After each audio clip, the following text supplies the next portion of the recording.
अवस्था के महत्वपूर्ण बिंदुओं की बात करूंगा। महत्वपूर्ण बिंदु इसलिए कि आप जब एग्जाम में जाएंगे तो आपके पास टाइम कम होता है, तो आप क्या करेंगे 10-15 मिनट में सारे इंपॉर्टेंट पॉइंट जो है उसको आप एक जगह से पढ़ के सारा रिवाइज कर सकते हैं।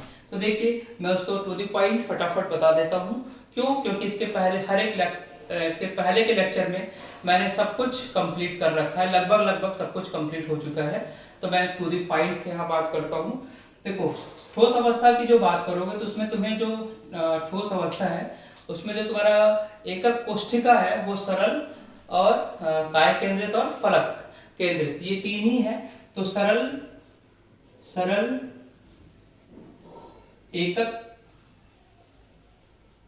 एकक सेल में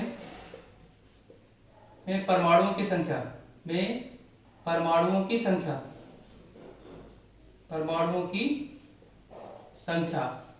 इसे कैसे बताते हैं बेटा? इसे Z से बताते हैं। ये क्या होता है? 1 होता है। फिर काय केंद्रित में कितना होता है? काय केंद्रित एकक सेल में परमाणुओं की संख्या, इसमें Z की वैल्यू क्या होती है? 2 होती है, ये भी पढ़ा रखा है। फलक केंद्रित में कितना होता है? फलक केंद्रित में परमाणुओं की संख्या Z की वैल्यू क्या होती है? 4 होती है। ये सारा चीज पढ़ रखा है आपने। और इसके बाद एक आता है कोर की लंबाई और त्रिज्या में संबंध। एक है कोर की लंबाई जिसे आप A बोलते हो, और त्रिज्या में संबंध।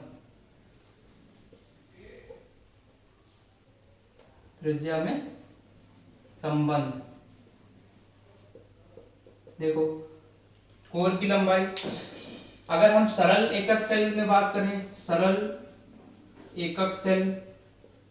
एकक सेल इसमें अगर तुम इसमें रिलेशन की बात करोगे तो क्या होता है सरल उसमें? देखो सरल वाले में क्या होता है, क्या दोनों एटम पास जुड़े हुए होते हैं, तो इसमें ये वाली डिस्टेंस होती है क्या होती है? A होती है।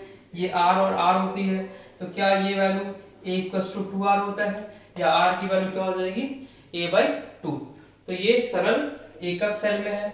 अब तुम्हें यही चीज काय केंद्रित और फलक केंद्रित में भी करना होगा। तो काय केंद्रित में देखो, काय केंद्रित में क्या होगा? काय केंद्रित में क्या होगा? देखो काय केंद्रित में अब तुम काय की बात करोगे तो ये वाला रिलेशन होता है, ये मैंने अलग से करा रखा है आपको। देखो यहाँ पे होता है और तुम्हारा अवयवी कण यहाँ पे होगा, एक सेंटर पे होगा और एक इस कोने पे होगा, ये बता रखा है। तो ये डिस्टेंस क्या आएगी? 4r = a√3। इसके बाद फलक केंद्रित की बात करोगे तो फलक केंद्रित में क्या होगा बेटा? फलक केंद्रित में 4r की वैल्यू क्या होती है? a√2। ठीक है, फलक केंद्रित में 4r की वैल्यू क्या होती है? a√2। इसके बाद तुम्हें क्या होता है? संकुलन क्षमता की बात की जाती है। संकुलन क्षमता, देखो संकुलन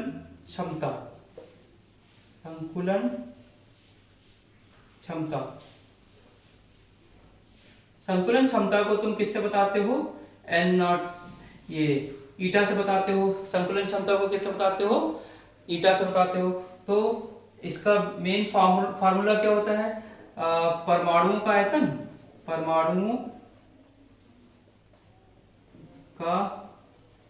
आयतन अपान में क्या होगा? तुम्हारा एकक सेल का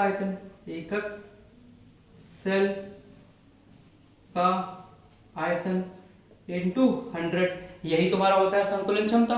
ठीक है, अब तुम्हें संकुलन क्षमता इन्हीं तीनों में बताना है। तो सरल एकक सेल का संकुलन क्षमता, सरल एकक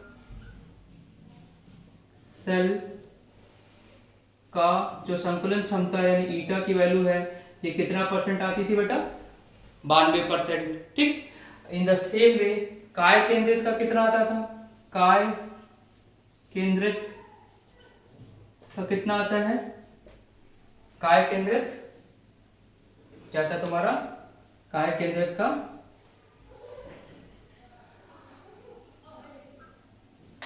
थोड़ा सा ऊपर से लिख देते हैं।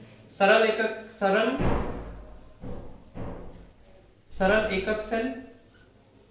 एकक सेल इसका आता है 92%।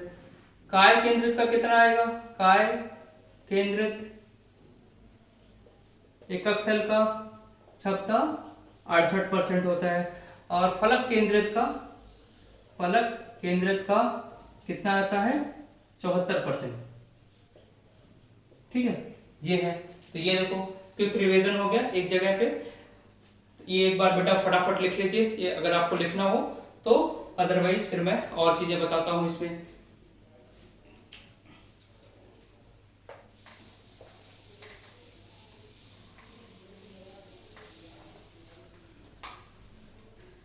संकुलन क्षमता के बाद तुम एक फॉर्मूला पढ़ते हो घनत्व का। अब घनत्व का फॉर्मूला भी तुम्हें पता है क्या होता है? घनत्व को कैसे बताते हैं? डेंसिटी का फॉर्मूला होता है Z into M by A cube into N naught. ये डेंसिटी किस में आएगी तुम्हारी? ये घनत्व किस में आएगा तुम्हारा? ये आएगा ग्राम पर सेंटीमीटर क्यूब, इसमें आएगा तुम्हारा घनत्व।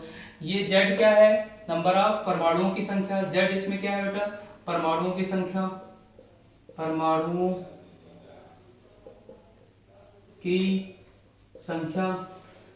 M क्या है? ये मोलर द्रव्यमान है, मोलर द्रव्यमान,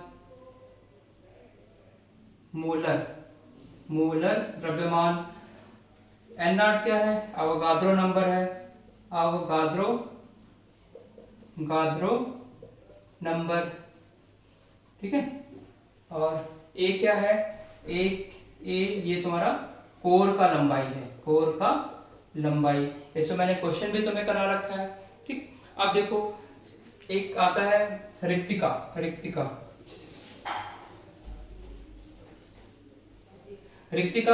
क्या है? रिक्तिका है आपका जो खाली स्थान होता है, जो आपका खाली स्थान होता है यूनिट सेल में, यानी कि किसी भी यूनिट सेल में जो भी खाली स्थान होगा वही रिक्तिका होती है। ठीक, तो जनरल केस में तुम्हें क्या करना होता है? एक तो अष्टफलकी और चतुष्फलकी रिक्तिका की बात करना है। अष्टफलकी और चतुष्फलकी रिक्तिका क्या होती है? देखो, अगर 3 स्फीयर यानी 3 परमाणु नीचे और एक परमाणु इसे ऊपर से टच करे, तो मतलब ये कितने इस यहाँ जो गैप बना यहाँ पे जो, उसमें कितने एटम आ गए? 4 आ गए, 3 नीचे से एक ऊपर से। तो इस तरह की रिक्तिका को हम क्या बोलेंगे? चतुष्फलकी। चतुष्फली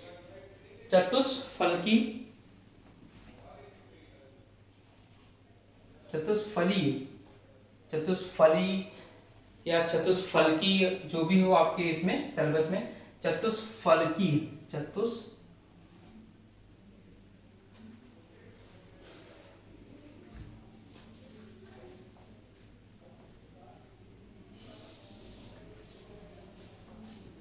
इसके बाद आपको क्या पढ़ना है? रिक्तिका।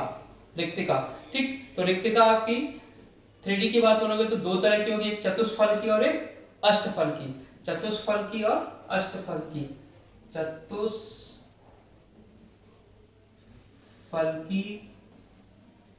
और अष्टफलकी।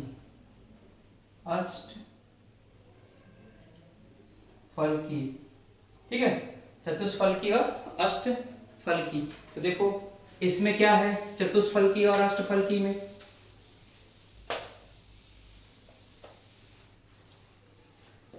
पहले मैं एक बार तुम्हें देखो,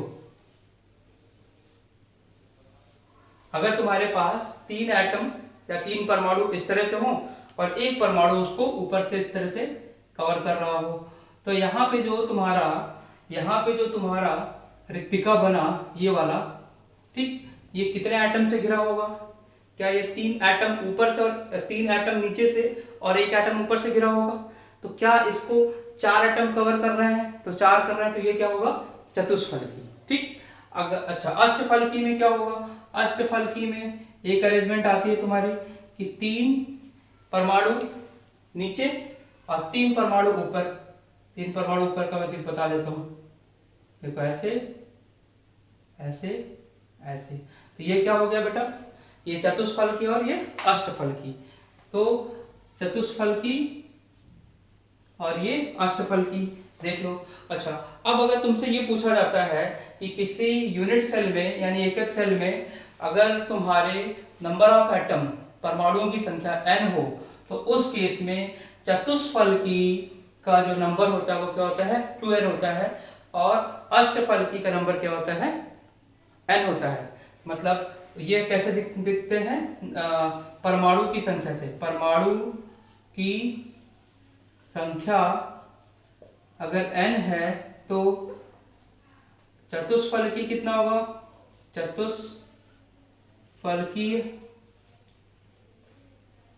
ये क्या होगा, 2n होगा। और अष्टफलकी कितना होगा, अष्टफलकीय रिक्तिका कितनी होगी बेटा, n होगी। इस पे क्वेश्चन भी आते हैं तो ये देख लीजिएगा। फिर उसके बाद तुम्हें एक पढ़ना है, ध्यान देना है,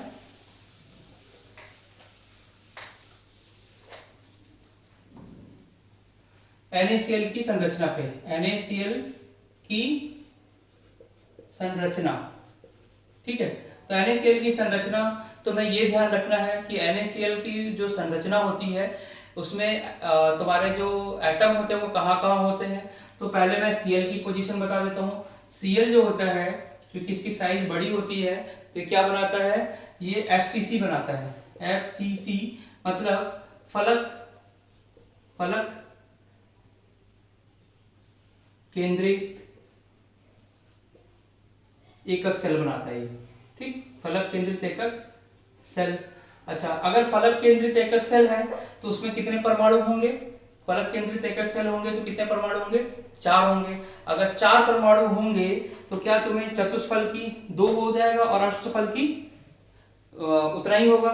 तो बेटा इसमें क्या होता है, जो सोडियम होता है ना, सोडियम तुम्हारा कहाँ पे होगा, ये तुम्हारे अष्टफलकी में जाता है, अष्टफलकी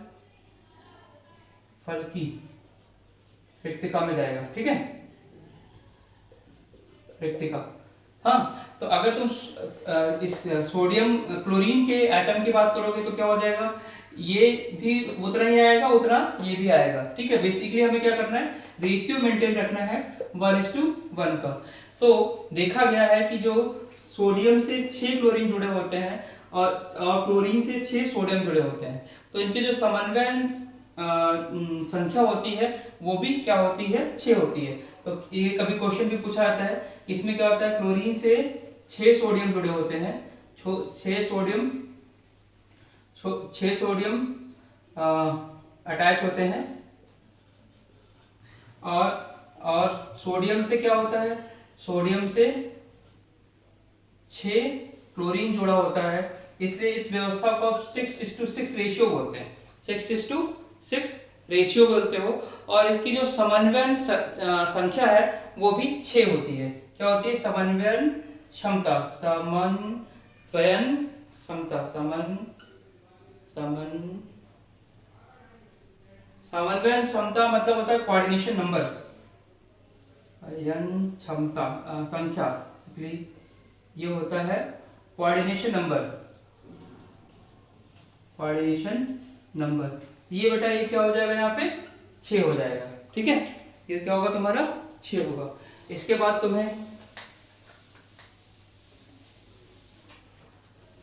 तुम्हें क्या करना है, CSCl की संरचना देखनी है। CSCl की संरचना, CSCl में जो CS होता है बेटा वो केंद्र पे होता है। मतलब कहाँ, कौन सा केंद्र, काय के केंद्र पे होता है। कौन सा केंद्र, काय के केंद्र पे होता है। और Cl कहाँ पे होता है, Cl तुम्हारा कोनों पे होता है, ठीक है। Cl कहाँ पे होगा, कोनों पे होगा।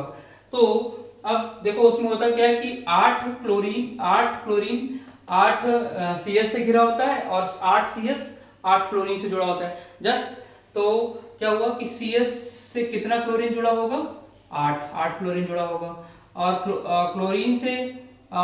क्लोरीन से कितना CS जुड़ा होगा, 8 CS। तो इसकी समन्वयन क्षमता क्या होगी, समन्वयन संख्या या कोऑर्डिनेशन नंबर क्या होगी, कोऑर्डिनेशन कोऑर्डिनेशन नंबर क्या होगा, 8 हो जाएगा। ठीक है, अब इसके बाद तुम्हें डिफेक्ट यानी दोष की बात करनी है। जो ये बेटा एक बार देख लीजिए आप लोग, और इसे राइट डाउन भी कर लीजिए थोड़ा, सो दैट आपके नोट्स बन जाएंगे क्विक रिवीजन वाले। ठीक है,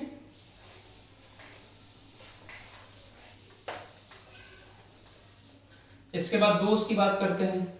दोष, तुम्हारे दो महत्वपूर्ण दोष तुम्हें पूछे जाते हैं। एक पूछा जाता है शॉर्टकी दोष, शॉर्टकी, ठीक। शॉर्टकी में क्या होता है, शॉर्टकी में तुम्हारा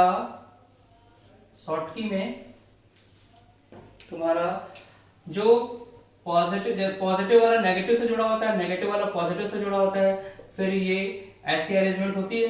ठीक है, जैसे ये पॉजिटिव है तो इससे नेगेटिव, फिर इससे पॉजिटिव, फिर नेगेटिव, फिर पॉजिटिव, तो ये अरेंजमेंट होती है आइडियल वाले में।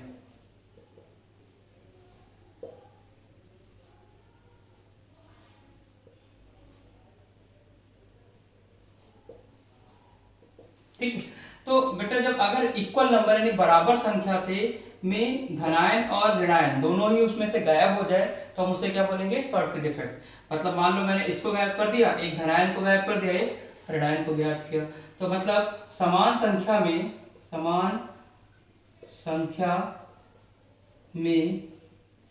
धनायन एवं ऋणायन का मिसिंग, मतलब अगर वो मिस हो जाए अपने लैटिस पॉइंट से तो हम उसे बोलेंगे शॉर्टकट डिफेक्ट। इसके बाद एक डिफेक्ट और है तुम्हारा फ्रैंकल डिफेक्ट। फ्रैंकल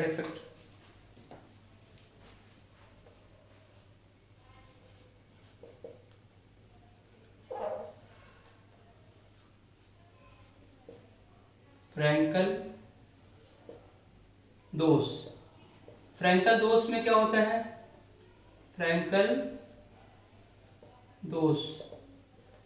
दोष में बस अगर एग्जाम में आता है तो आप इसे एक फिगर बना लीजिए, एक चित्र बना लेंगे तो भी आपका हो जाएगा, एग्जामिनर समझ जाएगा और आपके पूरे मार्क्स देगा वो।